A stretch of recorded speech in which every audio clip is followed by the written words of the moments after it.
Shalom jemaat yang dikasihi Tuhan, senang sekali saya Pendeta Rubin Adi Abraham bisa menjumpai Anda di dalam ibadah online ini. Saya juga mengucapkan selamat hari Paskah, hari kemenangan di mana Yesus bangkit dari antara orang mati memberikan pengharapan bagi kita.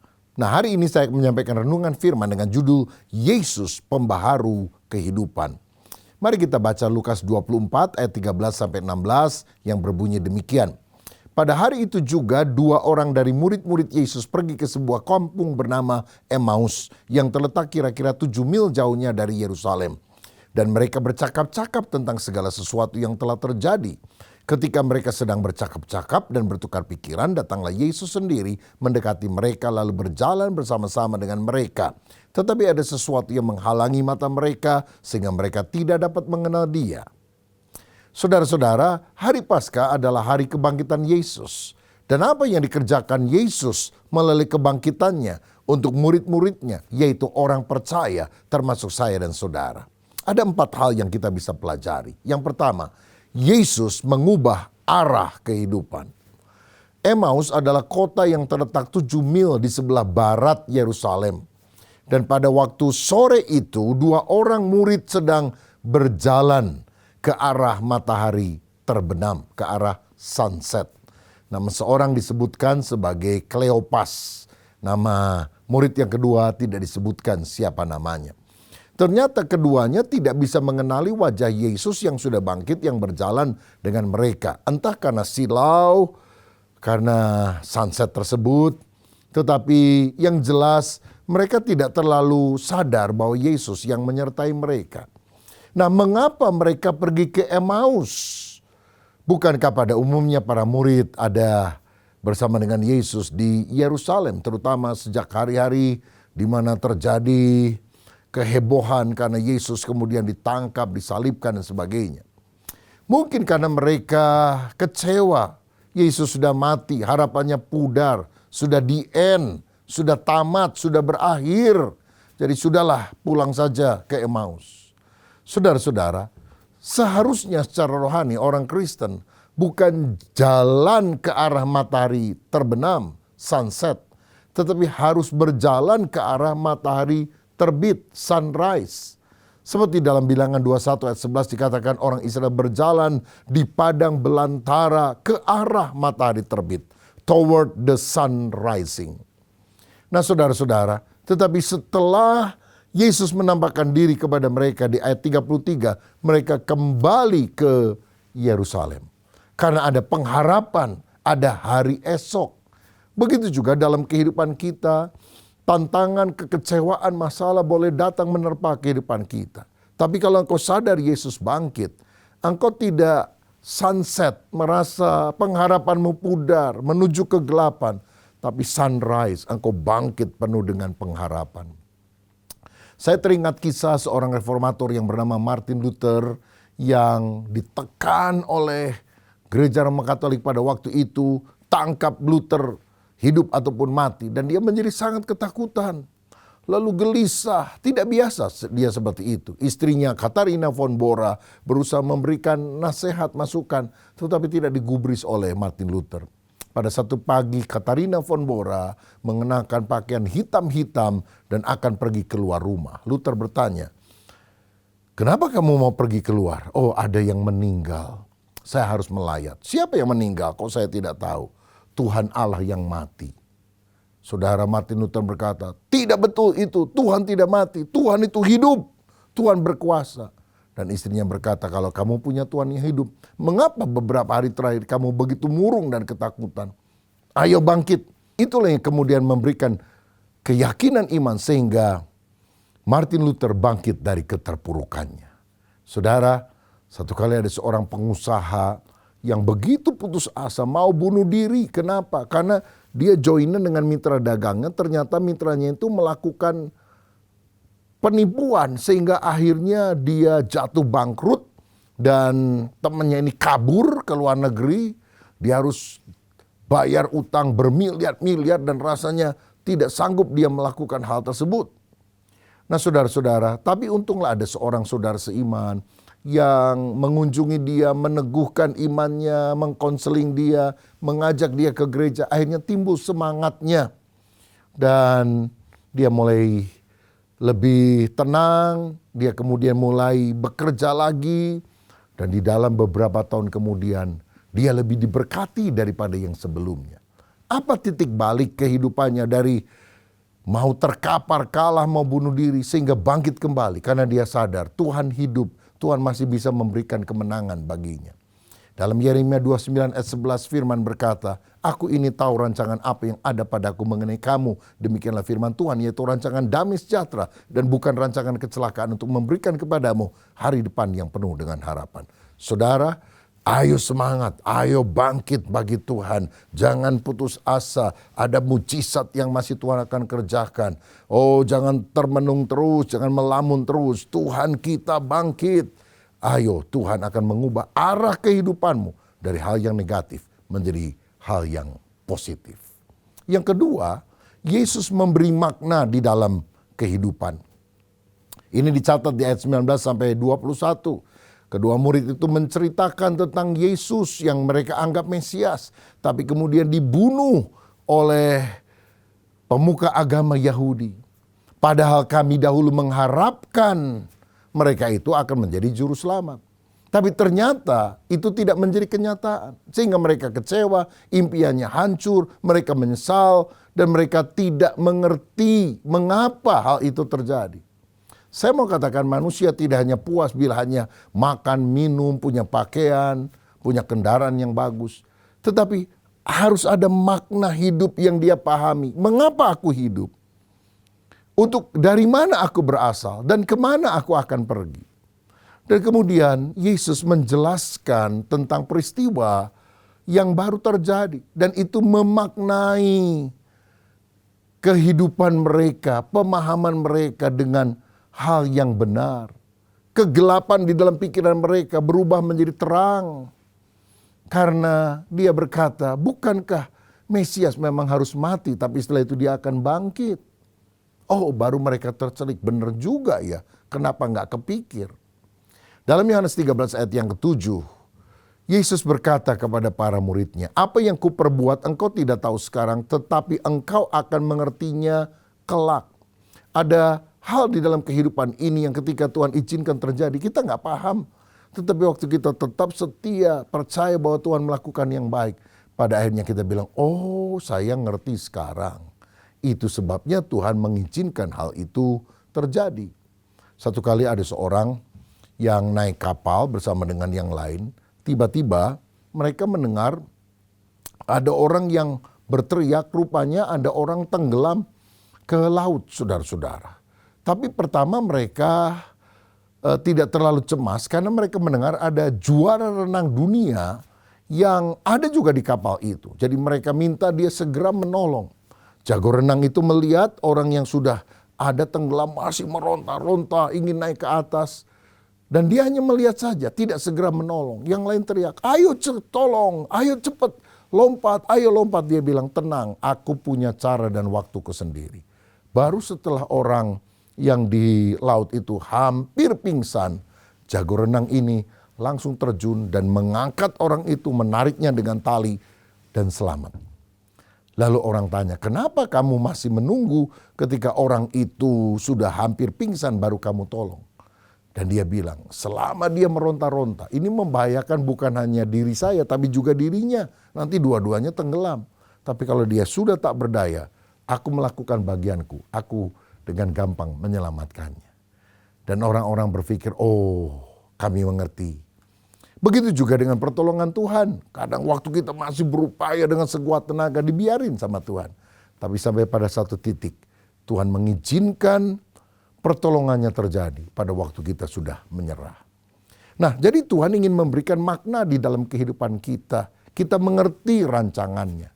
Melalui apa? Melalui firman-Nya. Karena ayat 27 berkata, lalu Yesus menjelaskan kepada mereka apa yang tertulis tentang dia dalam seluruh kitab suci. Mulai dari kitab-kitab Musa dan segala kitab nabi-nabi. Saudara-saudara, jadi dia mulai menjelaskan bahwa memang Mesias harus menderita. Tapi dia akan bangkit lagi. Sehingga mereka memahami makna kehidupan. Saudara, saya percaya bahkan di dalam keadaan sukar kita perlu belajar makna hidup ini. Karena cara Tuhan memproses karakter kita itu kadang-kadang kita tidak pahami. Tetapi mari kita andalkan Tuhan. Sebab kegagalan kita, kesalahan kita, hambatan-hambatan yang ada dalam jalan hidup kita ternyata waktu dimaknai oleh Tuhan bisa menjadi berkat yang tidak pernah kita duga sebelumnya. Sekian puluh tahun yang lampau ada sebuah gedung yang sangat tinggi di New York yaitu World Trade Center yang disebut sebagai Menara Kembar, Twin Tower. Itu hancur keduanya karena ada pesawat daripada teroris yang menabrakkan diri ke sana. Banyak orang, ribuan orang mati, saudara-saudara. Dan ini adalah pengalaman yang sangat menakutkan. Tetapi ternyata ada beberapa orang yang kerja di Twin Tower tersebut yang tidak mati hari itu. Lalu ketika mereka diwawancara, beberapa di antara mereka berkata, saya mestinya sudah ada di gedung itu. Tetapi hari itu saya datang terlambat. Yang pertama ada yang bilang, karena alarm tidak bunyi seperti biasa. Jadi saya terlambat. Ada yang lain berkata, saya mengalami kemacetan pagi itu. Sehingga mestinya saya sudah tiba, tapi waktu masih dekat saya lihat gedung itu hancur. Ada yang ketinggalan bus, saudara sekalian, dia naik kendaraan umum. Ada yang naik mobil pribadi, mobilnya mogok. Saudara bisa bayangkan, ketinggalan bus, mobil mogok, macet, itu menggelisahkan. Tetapi ternyata hambatan-hambatan yang mereka alami mendatangkan kebaikan karena mereka kemudian selamat daripada bencana tersebut. Roma 8 ayat 28 berkata Allah turut bekerja dalam segala sesuatu untuk mendatangkan kebaikan bagi setiap orang yang mengasihi Dia, yaitu bagi setiap orang yang terpanggil sesuai dengan rencana Allah. Percayalah, ada rencana Tuhan yang indah, yang Tuhan akan jelaskan why-nya kepada saudara kelak. Tetapi yakinlah rencananya selalu indah. Hal yang ketiga, melalui kebangkitannya, Yesus menawarkan pilihan dalam kehidupan. Ayat 28 dan 29 mencatat ketika mereka sampai ke Emmaus, Yesus berjalan seolah-olah akan melanjutkan perjalanan. Sehingga akhirnya mereka mendesak Yesus untuk mampir di rumah mereka karena hari telah malam. Dari sini kita melihat Yesus adalah pribadi yang sangat sopan. Dia tidak memaksa untuk masuk ke rumah orang, tapi dia menanti undangan mereka yang mengundang Yesus masuk ke dalam rumah mereka. Dalam Wahyu 3 ayat 20 firman Allah berkata, lihat aku berdiri di muka pintu dan mengetuk. Barang siapa mendengar dan membukanya, aku akan masuk bersama dengan dia. Saudara-saudara, jadi Yesus mengetuk pintu. Dia tidak menggedor, apalagi menendang-nendang pintu hatimu. Tapi dia mengetuk. Apakah saudara mau membukakan pintu hati untuk Yesus masuk? Saudara tentu pernah melihat gambar Yesus berdiri di muka pintu dan mengetuk, ya. Itu gambar yang sangat terkenal. Tetapi ada sesuatu yang menarik di sana. Kalau saudara perhatikan, gambar pintu itu tidak handle-nya dari luar. Jadi pintu itu harus dibuka dari dalam dan bukan dibuka dari luar. Tuhan Yesus mengetuk pintu hati kita. Tapi saudaralah yang harus menggunakan kehendakmu untuk membiarkan dia masuk. Adalah satu anugerah Allah bahwa kita semua manusia diberikan kehendak bebas, free will, untuk membuat keputusan apakah Yesus akan kita izinkan, kita undang masuk ke dalam hidup kita atau kita biarkan dia lewat begitu saja. Saudara, ketika manusia ada di Eden, Tuhan menaruh buah yang di tengah, yaitu pohon kehidupan dan juga pohon pengetahuan baik yang jahat ada di tengah. Dan ini merupakan ujian karena pohon pengetahuan baik dan jahat tidak boleh dimakan buahnya. Kenapa Tuhan menguji demikian? Karena Tuhan ingin manusia taat mengikuti kehendaknya. Sebab kalau tidak ada pilihan, manusia ibarat robot. Namun ketika manusia harus memilih, maka dia dengan kerelaannya menggunakan kehendak bebasnya untuk mentaati Tuhan karena kasih. Dan kasih sejati adalah kasih yang tidak pernah dipaksa, tapi kasih yang muncul dari dasar hati. Nah, saudara, kita perlu tahu bahwa ada dua jenis kehendak Allah. Yang pertama disebut ketetapan Allah yang sifatnya mutlak. Misalnya, kita tidak bisa memilih kita lahir dari keluarga siapa, dari suku bangsa apa. Itu ditetapkan oleh Allah sendiri. Tapi yang kedua, kehendak Allah itu ada yang disebut keinginan Allah yang sifatnya relatif. Misalnya, Tuhan ingin saudara panjang umur. Tapi ketika usiamu 30 tahun, engkau melompat dari apartemen lantai 20, engkau akan mati. Padahal Tuhan ingin saudara panjang umur. Begitu juga Tuhan ingin saudara hidup kekal, tidak masuk neraka tapi masuk sorga. Tetapi saudara harus melakukan pilihan, yaitu menerima Yesus dan jangan menolak Yesus. Kalau hari ini engkau menerima Yesus, kehidupan kekal Tuhan akan berikan kepada saudara. Dan yang keempat, melalui kebangkitannya Yesus hadir dalam kehidupan. Ayat 30-32 mencatat ketika Yesus masuk ke rumah itu, dia mengambil roti, dia memecah-mecahkan roti. Dan terbukalah mata kedua murid itu dan mereka mengenal bahwa itu adalah Yesus. Aneh ya, mestinya tuan rumah kan yang mengambil roti dan memecahkan kepada tamunya. Kenapa Yesus yang mengambil roti dan memecahkan? Saya percaya Yesus kalau diundang hadir dalam hidup kita tidak sekedar hanya ingin menjadi tamu, tapi dia ingin menjadi tuan rumah yang mengatur kehidupan kita. Dan murid itu tahu mungkin mereka hadir pada waktu Yesus memberi makan 5.000 orang dengan 5 roti dan 2 ikan. Atau ketika dia memecahkan roti, mereka melihat lubang bekas luka Yesus. Dan saya bersyukur karena Tuhan bukan hanya bisa memberikan makan orang banyak dengan mujizat. Atau bukan dalam sebuah sakramen perjamuan kudus roti dipecahkan. Tapi ini kan roti biasa, makanan biasa yang mereka mau nikmati di rumah. Ya, lalu dipecah-pecahkan, dibagikan untuk mereka makan bersama. Saudara-saudara, di sini kita belajar satu hal. Kita bisa mengalami kehadiran Yesus. Bukan hanya di meja perjamuan kudus, tapi di meja makan kita sehari-hari. Kehadiran Tuhan bukan hanya di gedung gereja saja, tapi di rumah di mana kita tinggal. Ingatkah saudara mujizat pertama dilakukan Tuhan di mana? Di rumah seorang di kota Kana di Galilea, di mana Tuhan mengubah air biasa menjadi air anggur. Saudara-saudara, Yesus kalau dia hadir, dia ingin menjadi penguasa di dalam kehidupan kita. Ayo hayati kehadirannya senantiasa. Ada seorang ibu sederhana yang kalau dia masak, dia selalu mengucapkan doa. Doa dapur, saudara. Jadi ketika dia menyalakan kompor, dia berkata, Tuhan sama seperti api menyala, biar rohku menyala-nyala untuk memuliakan nama Tuhan. Ketika dia membersihkan perabotan memasak, dia berkata, Tuhan kiranya engkau mencuci aku bersih dengan kuasamu sehingga aku berkenan kepada Tuhan.